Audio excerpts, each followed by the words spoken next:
and welcome to the Men of Action podcast, where we bring on men who felt like a zero until they recognize the hero within themselves, to know that they are a warrior, they are a king, and that they can overcome the obstacles.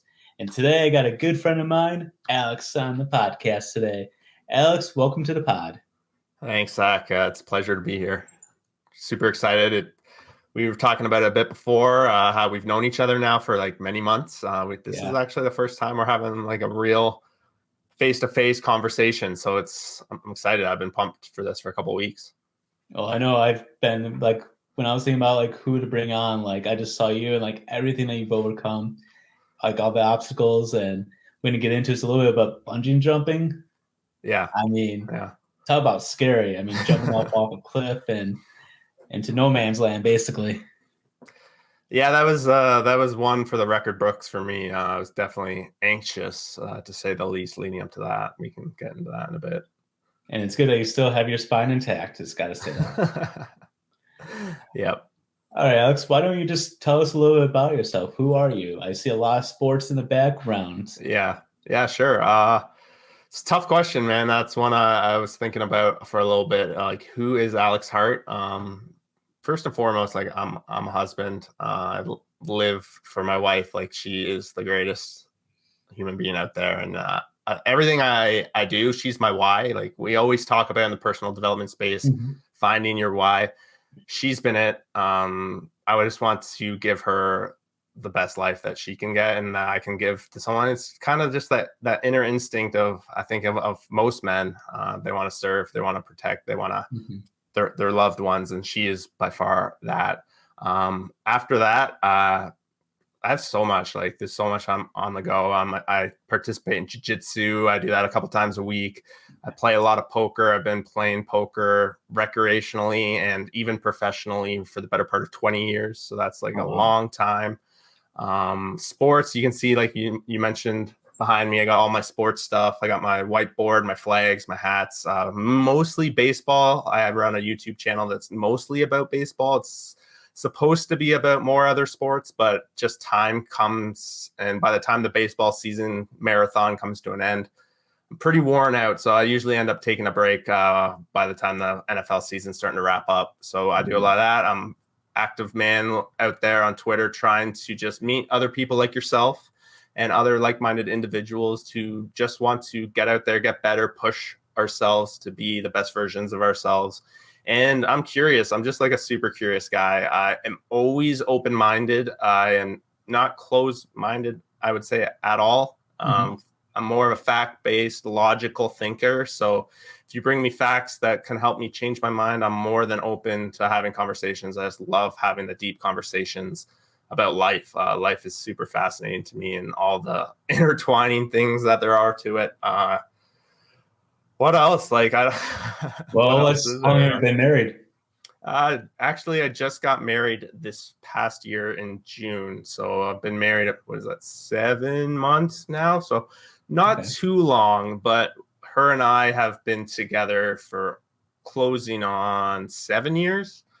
I feel like I should know the exact amount, but it's 7 years, but like, it's been a long time. It's the one, right? So that's right. It was an interesting one. We moved really quick in the eyes of maybe that most people. Like, we started talking, we met each other actually online, and then from the minute we saw each other in person, like, we moved pretty quick. Like, we're actually living together fairly quickly after that. So like, we've been married, like close to married, I guess. It's like, I say this now too, is that before leading up to being married, I didn't think it would really make a difference because we had been together for so long. We lived together. We acted like I would expect a husband and a wife to act. But when you actually do it, it's weird. It for me, at least, I can't speak for everyone, but for me, it definitely turned a switch on it. It was way more real. And it's funny, I was talking with someone recently, shout out to Joel. He kind of put it in this way. It's like, if you're in like a medical situation, technically now she's the one that has to make the decision, right? So that there is a little bit more to it as well. on that front. So freshly married, but at the same time, not really. No, that's awesome. Congratulations. I honestly, the way I see you, I know you don't always post pictures of her and comment about her, but like you can just tell you guys will just like take care of each other, engage with each other, and just go out and have fun together. And whether that be in nature, Yeah. I know she's joined you for some sound baths that you've done.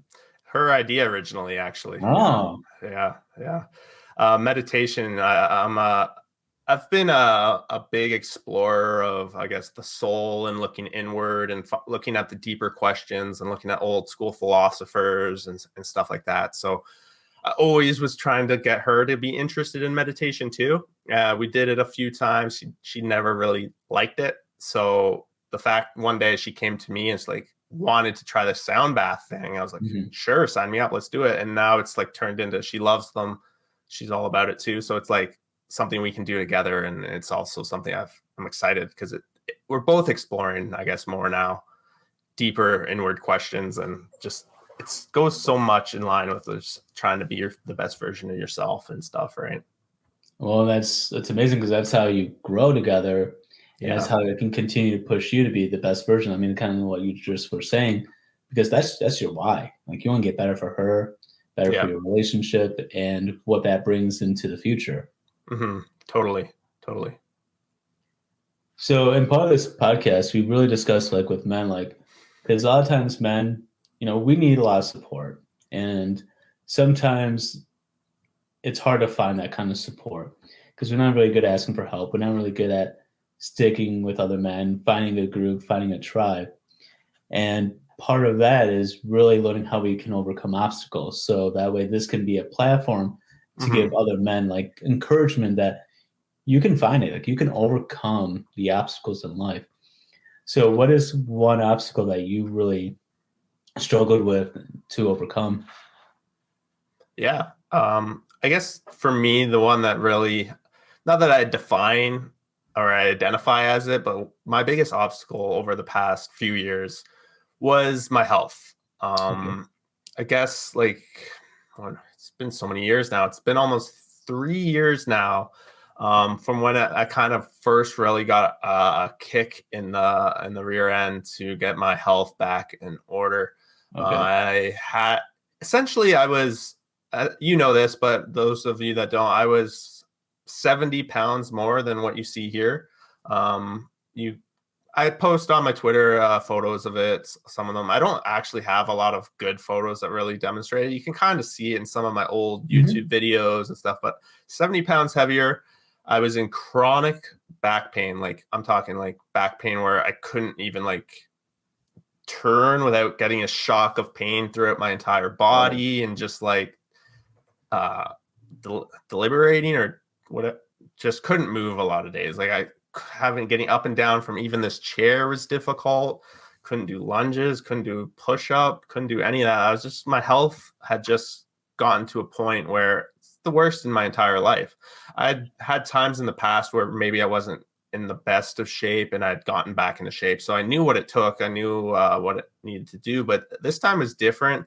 I kind of let it go on for a number of years now. And then it all just came like crashing at this one moment. It was a changing moment across the world, right? March 2020. It's the exact same moment that happened for me. Oh my gosh, like right as the pandemic happened, oh yeah, incredible back pain. Well, I had it already, right? I had it already. But March 2020, everything's starting to go into lockdown. My job's completely shifting to work from home. Right. So I'm in this room because this is like my home office. And I'm having a work day. My back's so bad. And I'm just lying on the floor behind me because I need a break from sitting in my chair. It's so bad. And then it gets to the point where it's like, I can't even get myself up off the floor. My back hurts so much. Wow. I don't have no strength. I have that. My wife at the time wasn't working because of the lockdowns. Her job was on hiatus. So she's out in the other room. And I'm like lying back there and I'm kind of thinking like, man, this is not good. I'm 30 years old. Probably not good. B, my wife's in the other room. if something bad happens right now, I am in absolutely no shape whatsoever to do anything about it. If she needed help, wouldn't be able to help her. If Okay. something happened and she needed protection, wouldn't be able to protect her. So at that moment, it's kind of like a ha or like a slap. I don't know what you want to call it. I just had this Right. moment. It's like, I have to change, and there's no questions about it. I had let every aspect of my life kind of slip. Um, and at that moment, I started changing it. For me, um, I had a moment in my life before where I really started to get really self improvement, uh, but I had come back and kind of slowed down, and maybe I'll talk about the rest of that story in a bit. Mm-hmm. But it always kind of pinned back. I started studying and reading a lot of Buddhism. Okay. So with Buddhism, it just kind of made me realize that I have to do it myself. It's kind of strange how that's kind of how I took it. Be a good person, do the right actions.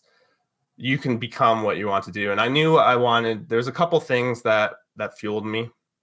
I've talked about it already. My why is my wife, but I also Mhm. have another interesting why that not a lot of people have, is that I want to go to outer space. Oh, And I am a firm believer that they're not going to take fat astronauts. So that's part of it. That is actually, funnily enough, part of why that started getting me to get into shape and getting all that stuff. But from there, I kind of slowly but surely took tiny little steps, and that's all you can really do is take the mhm. tiny steps along the way. And here I am, 3 years from that day almost. We're a couple months out from 3 years.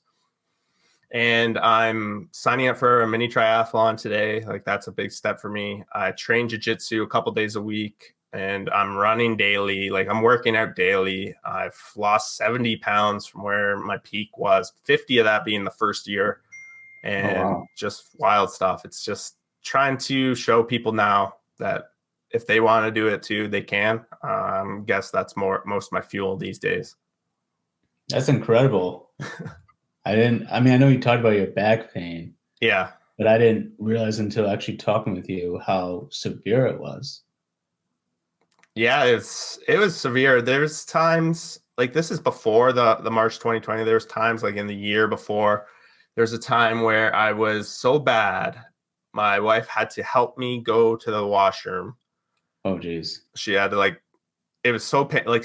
I've never had anything as painful as dealing with this that I can think of, and I've done some bad stuff to my body, but that, and there was a time where she can't drive it, but we live in the city, so she's mostly taking transit on herself. But Mhm. we were in a situation where I needed something on that day, like, but she had to, like, almost carry me, like, as like a cane almost, while we walked to the Oh, walking clinic. And like, there'd be times where I'd be taking a step and my back would seize up and I'd like want to fall over. It was oh that my bad. God. Yeah. Oh yeah. It was so wild. Nothing objectively wrong with my body. Okay. So like, there's no like herniated discs, nothing like that. And I can say that because I'm now in a position where I feel nothing. I have no back pain whatsoever. Definitely the healthiest I've ever been right now. There's a lot of reasons for that, but yeah, it's gone. Knock on wood. So when did you start noticing like when the back pain would like kind of become less and less? Like, Yeah, it's took a while. Like, took a while. It's like, so after that first day, lying on the floor there, I kind of started to make an action plan, I guess. The action plan essentially was, let's just go for a walk every morning, right? So it took a while. I'd say I went for a walk every morning for at least a month before I really started noticing it. I couldn't even walk very far, to be honest. Like, I yeah, could only I've walk around the never seen a block, and post like that. yeah, I could only like really walk around the block. I'd just be so sore. It wasn't I was tired. My body was just sore and needed a rest. Like, it was wild. I wish some days although I don't wish that I could just go back and experience it for a day just to be like, whoa, this is what I was dealing with. Because like part of me forgets what it was like, but I know it was as bad as not being able to get off the floor. So that keeps me motivated for sure. Well, I guess just kind of reflecting on those memories can bring things back. Yeah, totally. Whether it's just like, even if you get, I'm sure like a tightness, just like natural tightness, you're like, oh, I remember this was like a lot worse. It's fun how the brain remembers and how the brain works and the connections that we make. Yeah, the brain is super fascinating. The way the mind works. It's one of my passions, just learning about how all that stuff works and trying to hack my own mind. That's one thing I've been trying to work on a lot these past few years. Well, yeah, that way you can really figure out why you think the way you do, or why certain thoughts just like come about, that general thoughts. And the clinical word for that would be intrusive thinking. Intrusive thoughts. Okay. Thoughts just kind of just pop in your brain and you don't know where they came from. Yep. So a lot of times when that happens, it's not really positive. It's mostly on the negative side. Yeah. Okay. That makes sense. So it's learning how to handle all that, whether it's also your inputs and outputs, like, very much so, like, what do you watch at night and take in with you and wake up feeling a certain way? It's kind of like monitoring that kind of thing. Yeah, that makes sense. So what do you stand? So have you do like back exercises? I know you said there's nothing. Like wrong with your back, so, but especially wrong on the ground with jiu-jitsu. Yeah, no, jiu-jitsu was a little tough. Like I still had a sore back when I first started training. But now it's like I have sore other things from training, like my shoulder right now, it's a little sore. But no, like I guess for like if you just break it down to a week, so every day I have like the same morning routine, Monday through Friday. It's one of the things that was like the cornerstone of self-improvement. And it came from my one friend who challenged me to just start getting up earlier. It started as simple as 15 minutes a day for the first week. And then it was half an hour and then 45. And now, and so now I get up every day. My alarm goes off at 5:15. Nice. Even today on a Saturday, I'm not gonna lie, I was up at 4:30 in the morning. Yeah, that's a whole different story. I was just doing something different today, but Monday through Friday, I will be up at 5:15. I will immediately go drink quite a bit of water and then go outside and go for half an hour, 45-minute run / walk. Some days it's walk.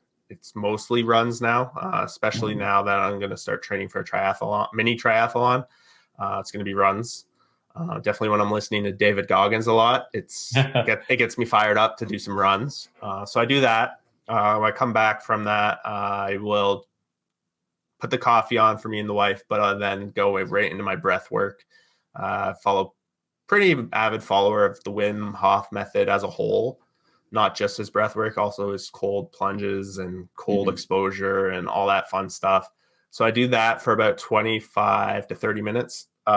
Just the breath work. I do about 30 minutes of the breath work. That's a lot. That's good though. Yeah, it's about 25 minutes because I do 5 rounds and I do 35 breaths. So in each round, and then I hold, and my holds are average like 2 minutes, 10 seconds. So yeah, so I do that, and that has been a whole other experience on its own.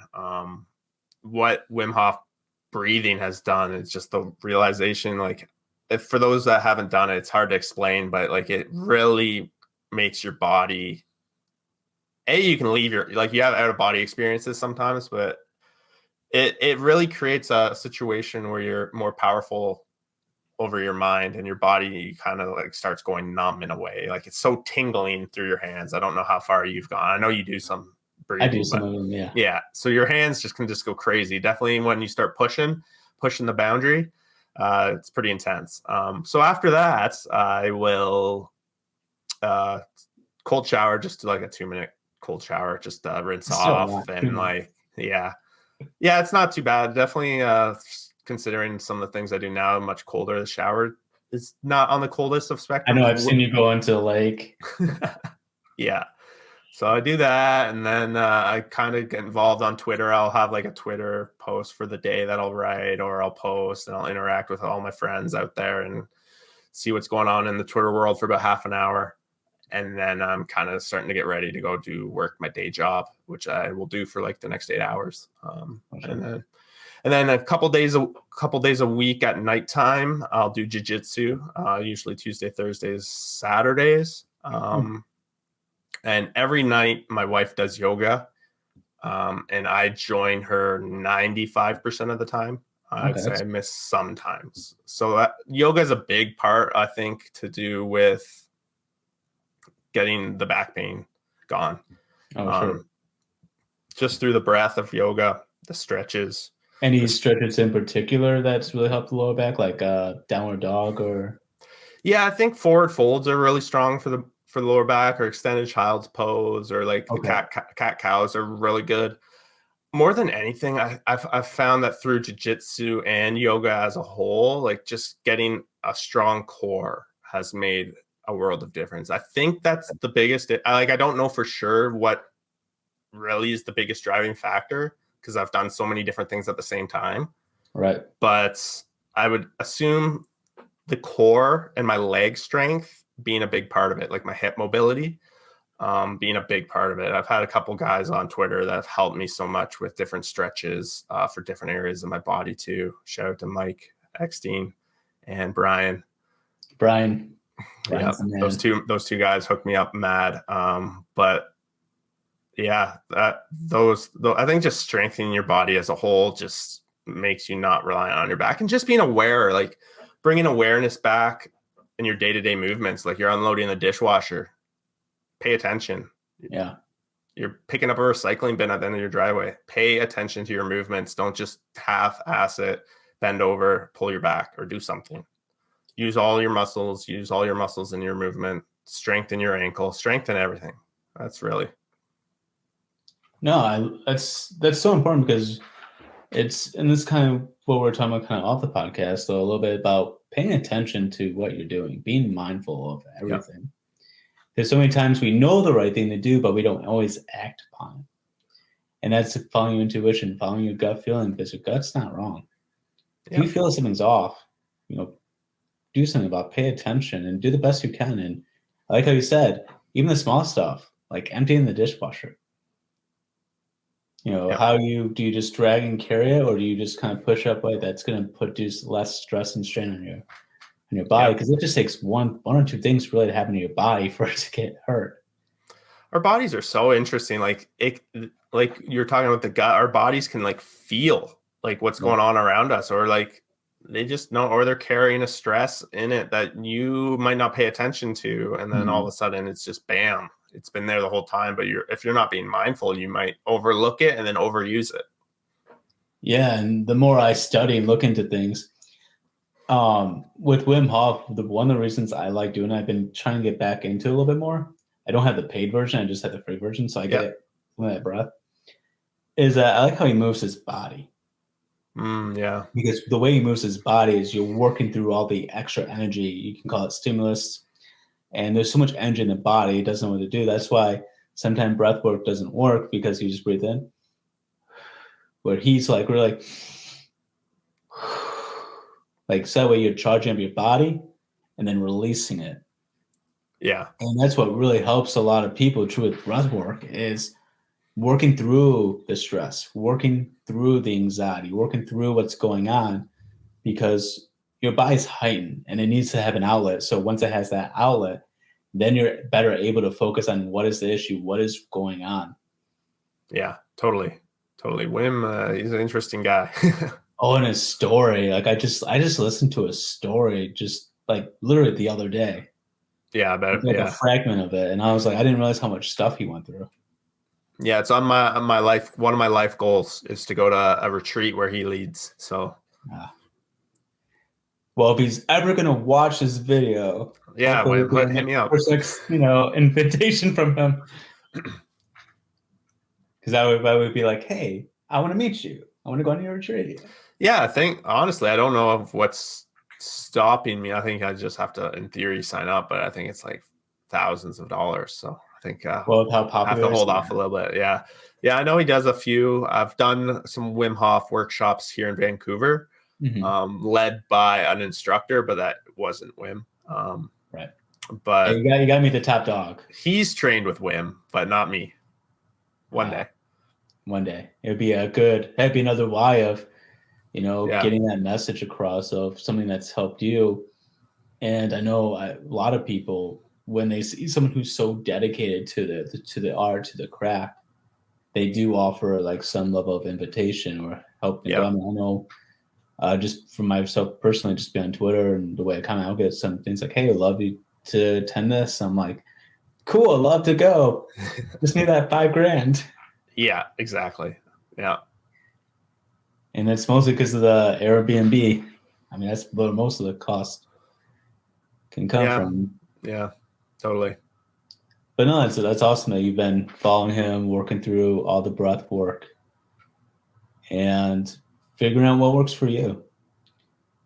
So, do you do things like a little bit differently than you did prior, like emptying the dishwasher? Do you do that any differently?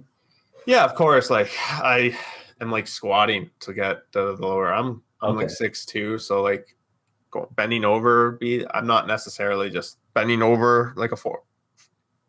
But if I am bending over that way, I'm doing the forward fold way instead of putting all my weight into my lower back. I'm actually putting all my weight into my feet Mm. or into my thighs, not my back at all, letting my back really hang if I have to pick something up over the floor, or I'm squatting down, or I'm doing a lunge down to the ground. I'm not careless. I'm doing a solid move. Now you can make me rethink how I empty the dishwasher. Should be mindful dishwashing, emptying constantly. That's part of like That's Buddhism opened up my mind to that side of life, is being Mhm. mindful and letting thoughts go and just being present. And I know that you can hear that doesn't have to be Buddhism. You hear that everywhere. But Right. that was like my first introduction to a different way of looking at life. So it was interesting. And now I carry a lot of those traits forward with me for sure, that I've learned along the way. I'm gonna try that. I'm gonna try like squatting when I empty the dishwasher because I don't want to just like bend. Yeah, and if you have even just a little sore back, you'll notice it, right, when you're doing it, bending over to empty those knives and forks. And now I'm rethinking everything. Blew your mind. I'm glad I could help. Yeah. See, it's always good to pay attention and be a little bit open-minded because Yeah. I know plenty of people who've gotten like injured like with weightlifting because they're doing too much weight and their form's not good.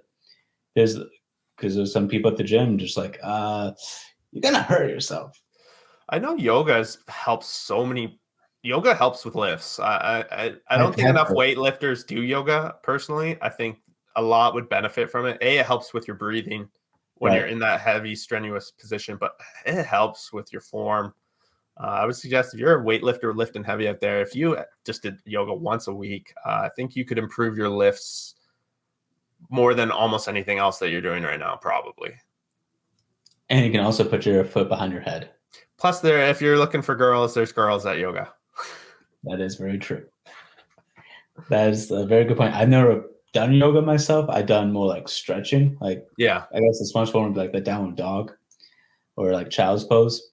Yeah. Yoga's like when stretching meets almost spiritual, but not Yeah. like it's not, but like almost it's like a softer It depends form. like how much you're into it because I Yeah, it know depends on the instructor. It depends on what brand. There's so many different brands. I don't know. I follow this one on YouTube that we do every night. So oh nice. The only thing I've been curious about would be like hot yoga. yeah, Just because I like things that I like warmer than usual. I yeah, don't really like cold. So like that's why like plus I feel like that would be something like to really push beyond your limits too. Because I can't imagine stretching and sweating at the same time. yeah. It's you definitely work a major sweat doing that. That's for sure. Because I think they have like at least 100, right, or something like that. I've never done it. I honestly haven't done it. My wife wants to start doing it. My jiu-jitsu gym is apparently opening a hot yoga studio on top that they're going to be running while I'm in class, so she might start doing that. She loves it. I think of all the things, just sweating's good, right? I think getting that real good sweat on, it's really nothing that like it. Yeah, get out of all those toxins. That's why. You know, I think really people should be in the sauna minimum 20 minutes. Yeah, I don't do the sauna. I should just something I should look at. Yeah, I mean, it's a great way to get to sweat, to get rid of all those toxins in the bodies, to not just that, but just to push again past the comfort zone, because not gonna lie, you get itchy. Like, just because you're getting rid of that dead skin, your body secreting things, and makes sense. Yeah, I mean, I enjoy it. I like those kind of things that really test your mind. Because at the end of the day, you know that you can do it, but your mind's telling you otherwise. Just like that's what I get from the cold exposure the most, is that I know I can do it. I've done this amount before. I've done this time before. Why is this time different? Oh, it's not really, like, and just showing your mind that who's the real boss. It's anything that really can give you that, I think, is great. Yeah. Plus it teaches you to be, like with that again thing, it teaches you to be more like still and in the moment. Yeah. It's not gonna lie, when you first do it, those first 10, 15 minutes are terrible. Because you're so used to like moving, and now you have to condition your mind, like, we have to sit still. If there's someone there, we can have a conversation. Yep. And hopefully no one exercises. And I hear some of it is sauna etiquette out there. I don't know.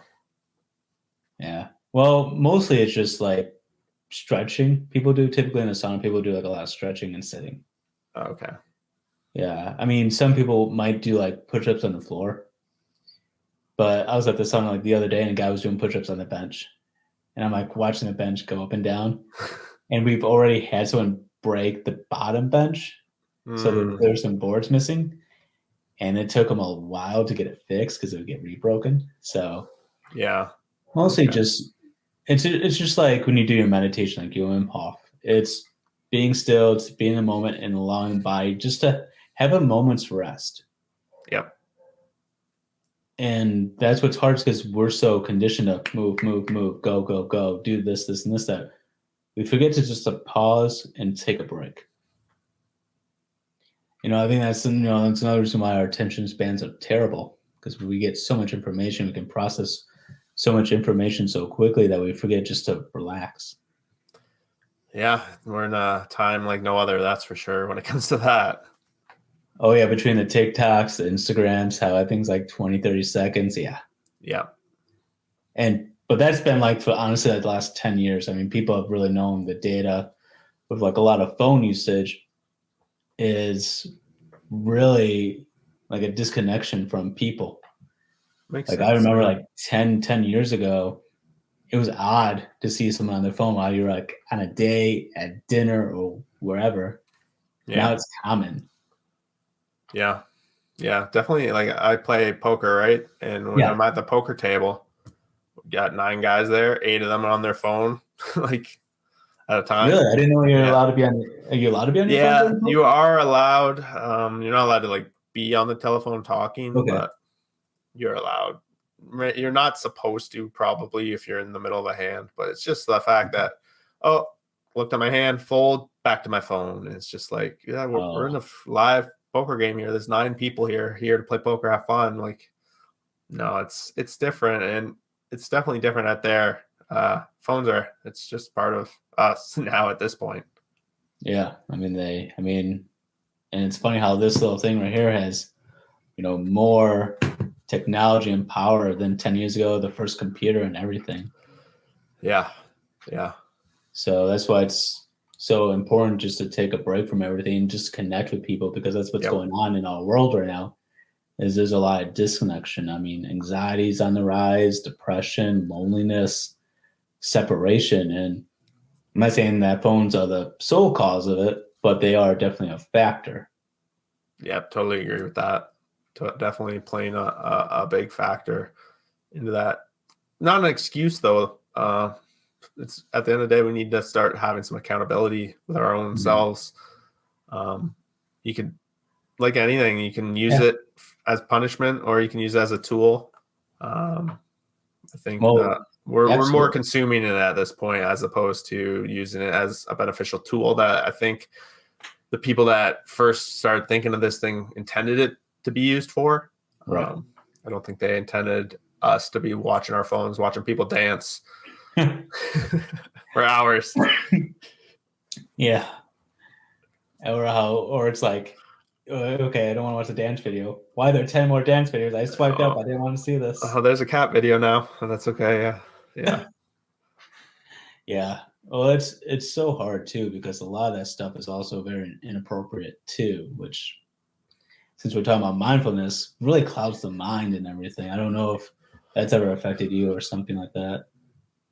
What, just having clouded mind or Just cloud in mind, whether it's just like stuff that's on the internet because of like all this stuff that's not always appropriate that somehow gets leaked in there, or just like yeah. consuming so much poker or sports because since Yeah. sports is like nonstop now at this point. Yep, definitely. I definitely find on Sundays, football days, that maybe I'm on my phone a little bit more, checking every touchdown, checking every score that's come in.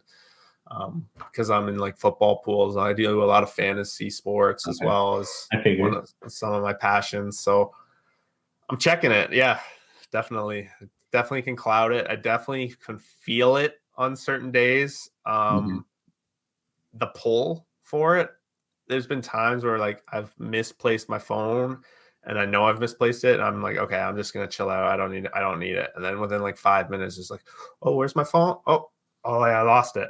It's like, and then realizing how your mind's like constantly pulling you back. You got to be aware of this pull because it's strong. And I'm sure everyone that uses their phone, if they didn't have their phone for a day, they would feel it intensely. And if you see that and realize like, wow, the power this thing has over me, I think it's important for us to really acknowledge that power and use it with caution and like be really mindful of how we start doing that. I purposely leave my phone in the other room, especially when I'm working in the mornings. Mornings is like when I get the absolute most work done, and my phone's in the other room. Oh, nice. Yeah. Because you can just do pretty much everything on your computer then? Pardon? So you can do pretty much like your work on your computer where you don't need to have your Yeah, I phone. don't have my phone. Like for my job, I have a program through my computer where I call out. Okay. So I have to use a phone, and for my day job, I work mostly in insurance litigation. So I'm like talking with lawyers and fun stuff like that. So a lot of project management kind of stuff, more of like an overview of what's going on, and I'm kind of directing you to that. And this is this, and yeah, not super exciting, not the end all be all of what I want it to be, but it's something I'm good at, and it does use my skills. Like I'm very much a people person with an analytical strength. Like analytics is my big strength. So it uses those two things in risk management and stuff like that, kind of intertwines with poker. At the same time, here in my province, the company I work for, it's government run. So it's not for profit. So we're like in theory, we're doing it for the community. And so I do get a little bit of fulfillment knowing that I'm helping out in a situation where most people wouldn't. And most people look at the job as a job to pay their bills and stuff, whereas I try to look at it the other way. I got into the job not because I needed it, not for the money. I was playing professional poker at the time, and I was making enough. I was doing fine, but I really realized that poker is very empty. It's an empty world. There's not a whole lot of fulfillment to be had. It's gambling, first of all. Right. You're surrounded by people, if you're playing at the casino as much as I was, 40, 50 hours a week. You're surrounded by people that are losing money that they don't have, getting angry at dealers for the luck factor that the dealers have no control over. A lot of drinking being had, drugs, that kind of stuff. Like the atmosphere is not good. And at the end of the day, you're not giving anything back to society. You're taking, really. So I went through a little phase where it really hurt to play. Like I just didn't like it at all, as much as it was getting me everything I thought it would bring me happiness, like the money, the freedom of time, even though it's not really free because you're still 50, 60 hours. It's something you used to love doing. You have to do now to make money. So it changes that a little bit. So I fell into this job thinking I was going to help people a little bit. Didn't necessarily turn out exactly the way I thought it would, but it is what it is for now. Instead, I've started growing outside of my job and trying to build a community that way of helping and give back to the community that way. It's one of my driving forces behind my Twitter, and pretty much anything I do nowadays is I want to help and give back and help and lead and do things like that for as much people as I can at this time. So that's kind of what my driving force is. That's awesome. I mean, seriously, give you major props because people don't always put others before themselves and wanting to be a blessing. I know Tyler just came out with a video on YouTube. So it's funny how everything timing works out where it's like, hey, be a blessing to somebody, make someone's day, because not only does you help someone else, but it helps you too feel a little bit good about yourself, knowing you're trying to make this world a little bit more positive. I mean, this is a very negative world we live in. There's a lot of hardships that go on, and insurance is probably honestly one of the hardest ones because you're dealing with people's lives, whether it's medical, insurance, or if it's like auto and like you have to call this person, you have to call this person, and this person. Everybody hates dealing with insurance. They hate it. Yes. And I don't blame them because 90% of insurance is kind of people that just are doing it, like I said, doing it. But I try to be the star, the light bright in a world that we need, because without insurance, this world is not what it is. At the end of the day, it's pivotal to moving the society forward because all the risk. Otherwise, we wouldn't be able to build big buildings. We wouldn't be able to build big cities. We wouldn't be able to take risks and fly rockets in outer space. Like no one would be able to do it because they'd risk going bankrupt on their whole life. So it's a big part of being able to move the world forward. At the same time, if you are anti-capitalism, I get it. They're obviously trying to make profits. Most of these companies, again, I work for a not-profit, so it's run by the government. And the idea is that we pay the least possible because it's what it's intended to be. Insurance is intended to cover the losses, and that's what this company does. So that's awesome. Yeah.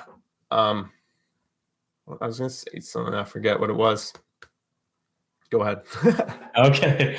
So I was going to give you that little bit of time that sometimes thoughts just escape, but then they come back.